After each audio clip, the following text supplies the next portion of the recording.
So my research is on Indigenous literatures more broadly, but specifically on Inuit literature and on the question of reconciliation in Canada today.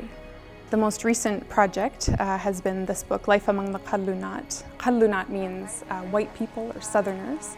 And this is an autobiography written originally in 1978 by Minnie Audla Freeman, who's an Inuit elder who lives here in Edmonton.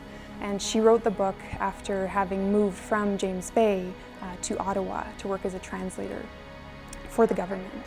And with Minnie living here in Edmonton and having produced this wonderful book that went quickly out of print, it was something that I really wanted to teach in my classes, but like so many classics of Indigenous literature in Canada, it was not available.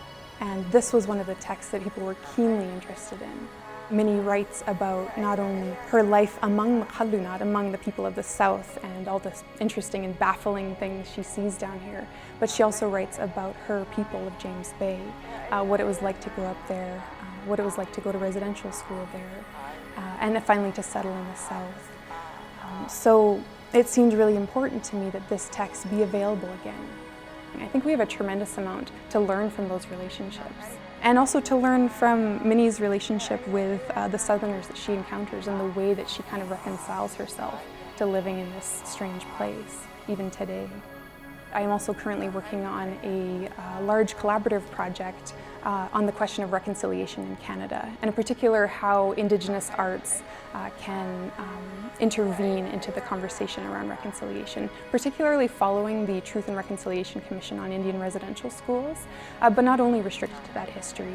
So I've been working with different collaborators across the country and also a number of different artists to try to stage different interventions into that conversation. A lot of that's happening through art and performance. I kind of think about this as, I don't know, a sort of crucible for Indigenous studies. And a large part of that is the department here.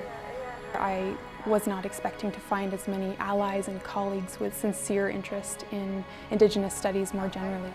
The University of Alberta has the Faculty of Native Studies, the only faculty in the country. And for me, the real benefit has been the opportunity to work with many, many Indigenous students, non-Indigenous students, coming together to talk through some of the toughest and most heated issues that they all are personally connected to.